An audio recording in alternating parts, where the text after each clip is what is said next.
Now the next election, yes. Unajua hawa ndio watakuwa nasema fagia wote ama mtasema namna gani? This generation, yes, they use their might because they didn't vote. The largest vote in the last election. 7 years ago, they looked for me in this house, they couldn't find me. Even now, you look for me in this house, you'll not find me.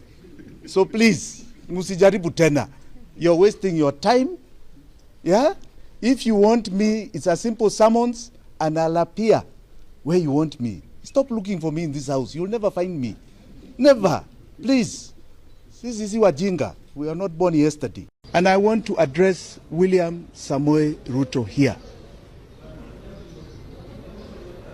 The courts today have upheld the constitution of this country.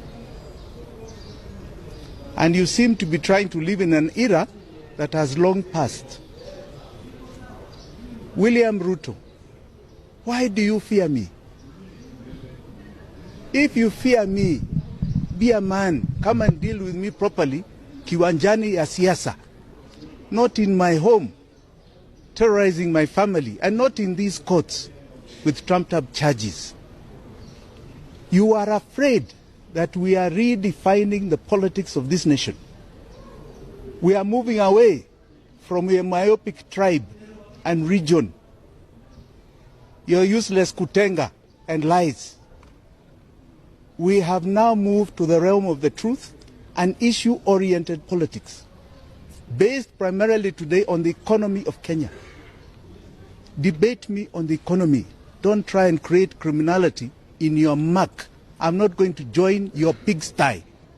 It is a pigsty. William Ruto, know today I am coming for you because I believe Ruto must go. If you were president today, what would be the 1, 2, 3 things that you would do to solve the crisis in the country? I'll tell you. The first thing is that I would cut off the chain of debt. Because I want you to understand that in as much as all this is going on, I told you we only had a deficit of 1.3. Kenyans, up until today, have paid 9.8 trillion towards that debt and still owe 11 trillion. It is something I would cut off like yesterday. And that frees up government money to be able to provide services to Kenyans and stimulate the economy by taking money back to the people. And that is what you call now economic liberation. The one thing that has not been understood by many people up until today is what period we're in.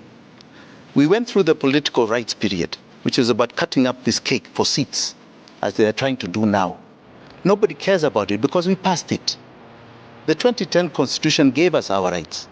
Now we are into the economic rights period, where we define economic models about the bakers of the cake.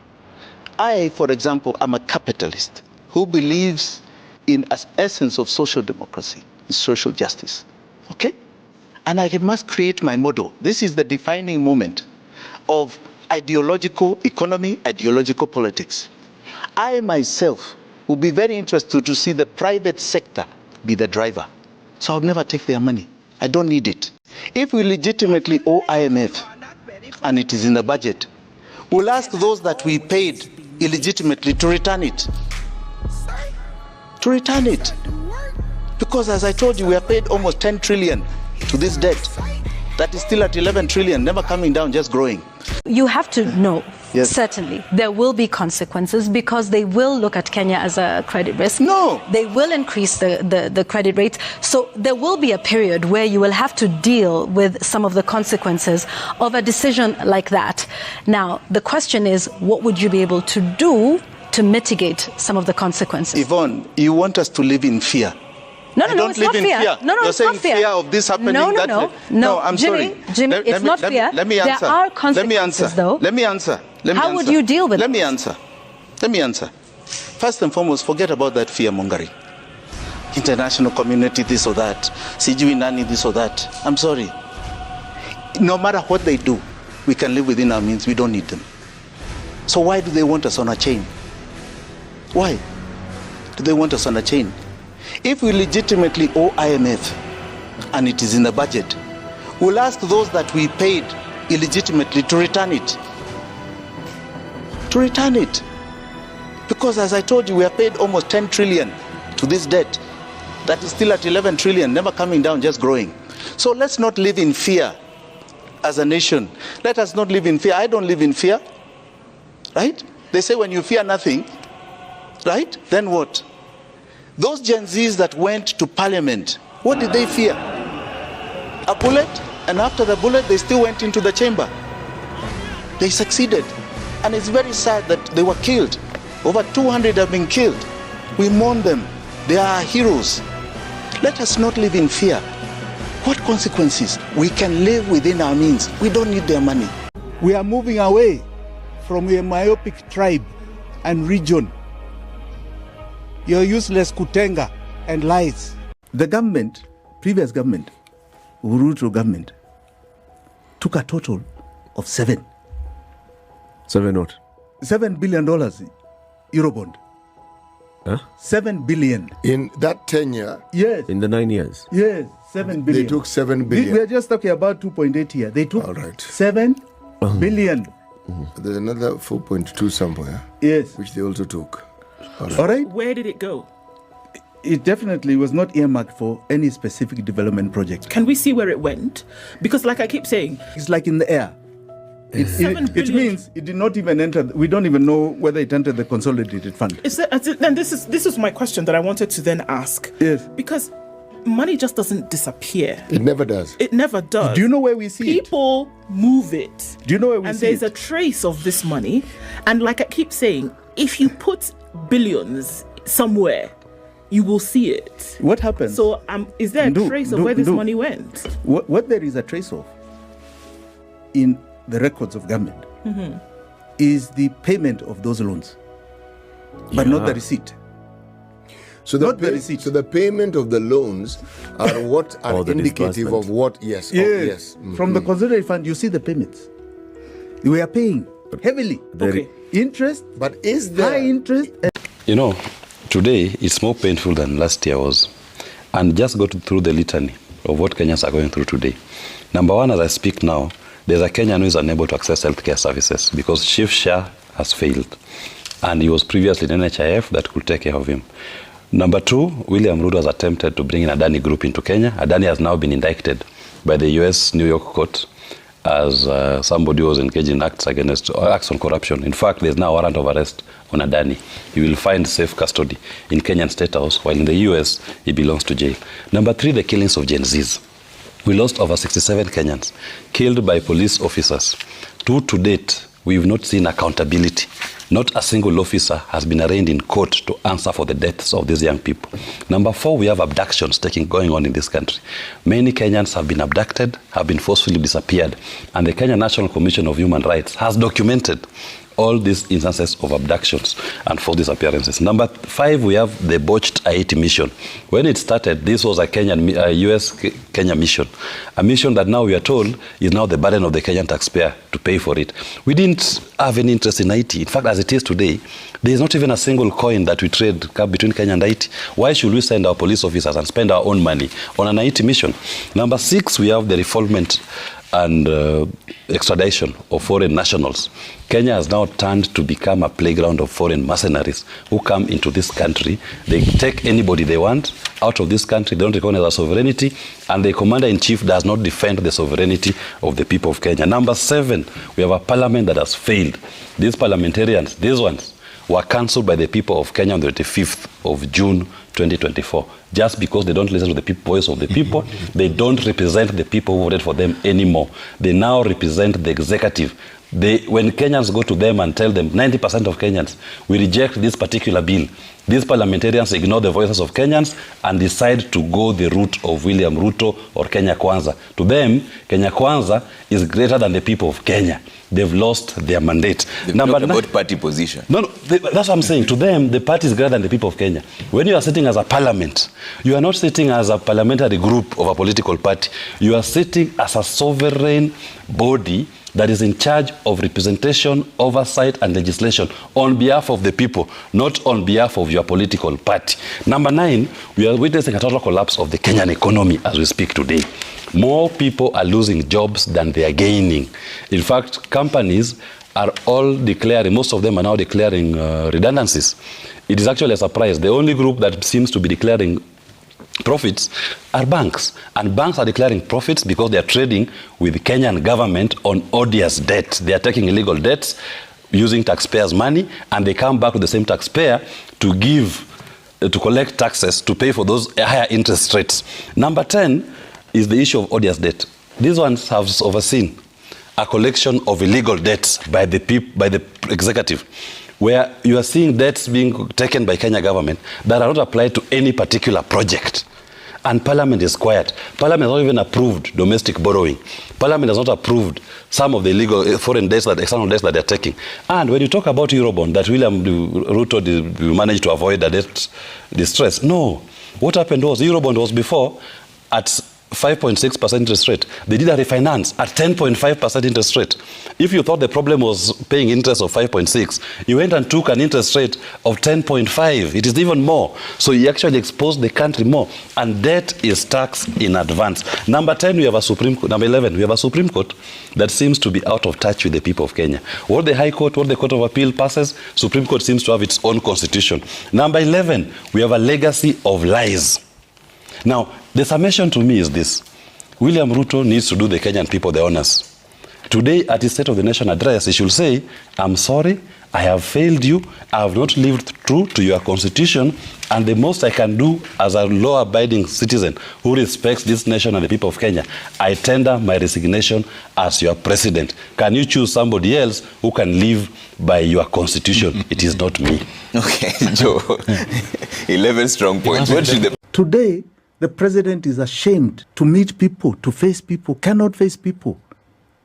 You imagine that you have the whole Christian fraternity and the Muslims call a president a liar. His mouth has been taken away. William Samoei Ruto had 4 pillars to his regime. One was the church. The second were the people and parliamentarians. The third, I can assure you, was he had a narrative that he could market to people. He had a narrative. And the fourth was he had a lady called Meg Whitman, who decided she's going to fly his flag no matter how high. Those 4 pillars have gone. Parliament was cancelled. The people that were so-called with him, right? I can assure you that more than half of the vote that he got is out. His mouth has been taken away. His tongue taken away. His narrative taken away. He's called a liar. A head of state being called a liar by those who are the vanguards of our ethics called the church. He has nothing more to offer. Nothing more. Kenyans have given up on the man. He is no light. There is no future in this man and his regime. And in fact, every day that we sit back, let us accept there is no hope as long as he's sitting there. None at all. And in fact, the Kenyans have been quiet for 2 months. The Kenyans have been listening to only want one thing. How do we get him out before the term? This is not even about 2027 or Sijui 2027. People are asking, how do we get him out before the term? Those who misled us, that even our political liberation will lead to our economic liberation, are now being forced to fall apart. They're all leaving. Yeah? Fagia water is now in place. Right? It is truly coming. Right? We are tired of this nonsense. Okay? Talk real issues that are about our stomach and our future and our generations to come. Right? Fagia water is in place. And the joy that is coming is phenomenal. Phenomenal. So, Eric. So we should focus on the journey. Yes. Not on Moses. Not on Moses. Not on the tablets. No. Not on creating our own gods. The Joshuas are being born every day. Right. I've given you a list of those who have laid their lives for this path. We are not in Sinai. No. We are on our journey now. But on our journey to Canaan. My encouragement to Gen Z, don't stop. This is your emancipation. and it's your economic emancipation. Do not stop. Because if you stop, mutakaliwa sawa sawa. Ibado. Ibado. Mutakaliwa sawa sawa. Okay? Because the problems ahead are more than the problems that we have found so far. What's happening in the country? Oh, it's very simply this. We all contribute taxes. We all contribute our money to taxes. That is called government revenue. So take a pen, Ken. This is very simple. Take 100 shillings. That is what the Kenya government is collecting from Kenya revenue every year. Right? Now, of 100 shillings, how much is going out? During Kibaki's time, 18 shillings of that 100 was going out to pay debt. Okay. Today, by our 20%, estimate, yes. It is 80 shillings this financial year that is going to debt. 80 shillings. Leaving only 20%. 20 shillings. 20 shillings from the 100. Correct. Now, how much is needed for the counties? 35 shillings. Add it. 35 out? Yes. What is the figure? That's 30 plus 20, that's 55. No. 100 shillings. 100 minus, we subtract Correct. first 80. Now we are going minus. Yes. You subtract 80. 80, so okay. Now you need 35. 35. You're yes. negative what? 50. 15. 50, yes. 15. Yes. Then you need 50 shillings to pay government salaries every year. 65. Right. And then you need another 30 shillings to 35 shillings to pay for police petrol, what is called OPEX, operations of government. What are you at? 90. There you go. Yes.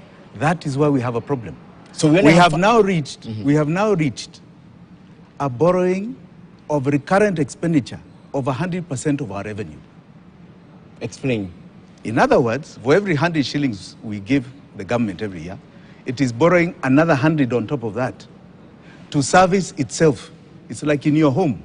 You earn 10,000 shillings. All right? 80 shillings is going to pay your debts.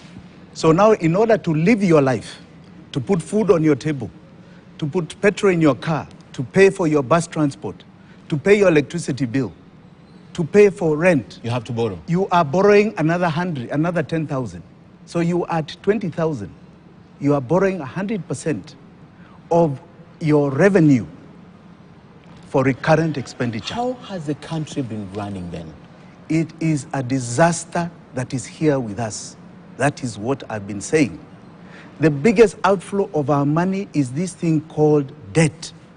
And no matter what you see, no matter what you hear, the government is addressing nothing else but this debt outflow, which this financial year is 1.4 trillion. The next financial year, this new budget, it is 1.7 trillion going out there to oligarchs that is not coming back to Wanjigi or Mora. This is the biggest problem we have. So when you see the government saying it has to increase taxes, it is trying to address the debt problem. By increasing nothing taxes. else. Yes. So it needs to pay this. They it want needs to get more money for to settle consumption, this debt. to settle debt. Nothing else. It's the biggest outflow. There's no other expenditure of 1.7 trillion in the budget. There isn't. That is not even our recurrent expenditure. Which comes That around is, there's 500 nowhere billion. near development. There's no money for development when you talk about this. Yeah. It is nothing like this. The president says, and the deputy president says, that this is a problem that was handed over to them. Yes. It's not their problem. How is it not their problem? They've inherited it. It is their problem. And it is then a question of the government and how it addresses its economic policy going forward. What I'm seeing so far, and I don't think I'm alone, is that the same policies that got us here are the same ones that are being used to go forward. You're judging them too fast. No. I'm judging them on their budget. They have They've come to take more money from us. They believe that government is the driver of growth and unemployment. They believe that is what has been happening in the last 10 years. They want a government that is spending to change our life, to change our growth. And this is where I differ with them completely. But that's one of the ways of making sure they inspire the economy. by spending money in the economy. That is what is called demand-side economics. Demand-side economics. And that has been practiced the last 10 years, and it has failed. It is a big disaster. That's why we are 80% of our revenue going to debt. Going outside this country, going to oligarchs, not coming back to help wananchi. When you say 80%, you're assuming we are collecting enough to pay the debt in this financial year. Where are we? Let me be very, very, very candid. Sri Lanka, the most recent to fall because of debt default, reached a stage where 90% of its revenue was going to pay debt. And they thus could not pay anything else. They couldn't pay salaries, couldn't raise any money for anything. Ghana, which is a closer country to us, and closer even economically, in December, went into something called debt default. They had reached 70% of their revenue going to debt. And they had to default because salaries became an issue. It's like your own home. You reach a stage where you say, am I going to pay the rent or am I going to feed my children? So you pay, you pay or feed your children. And the landlord comes and chases you out. That is where we are. You have to make a choice. You have to make a choice. And So- I think you heard David D say it not too long ago. Yes. That is where we are. Yeah. We are already there even at 80%. What do we choose? Do we pay debt? So I have only 30 seconds, but let me ask you, when you say 80% of our total revenue goes to pay debt, what is the basis of your calculation? The last financial year, our collections, or this financial year? This financial year, I'm talking about this financial year. Okay. As of April this year, 1.5 or so trillion had been collected. Okay? Our debt payments are 1.4. Okay. So you have 2 months to make a difference. If you take an average, we're collecting about 150 billion a month. Okay. So put it to those 2 months, you get 1.8, it's about 80%. 80% of our revenue. Kenyans have given up on the man. He is no light. There's no future in this man and his regime. And in fact, every day that we sit back, let us accept there's no hope as long as he's sitting there. None at all. And in fact, the Kenyans have been quiet for 2 months. The Kenyans have been listening to only want one thing. How do we get him out before the term? This is not even about 2027 or Sijui 2027. People are asking, how do we get him out before the term? We have drawn up a script following the constitution of this land, Article 1, 2, and 3, that will bring an election before 2027.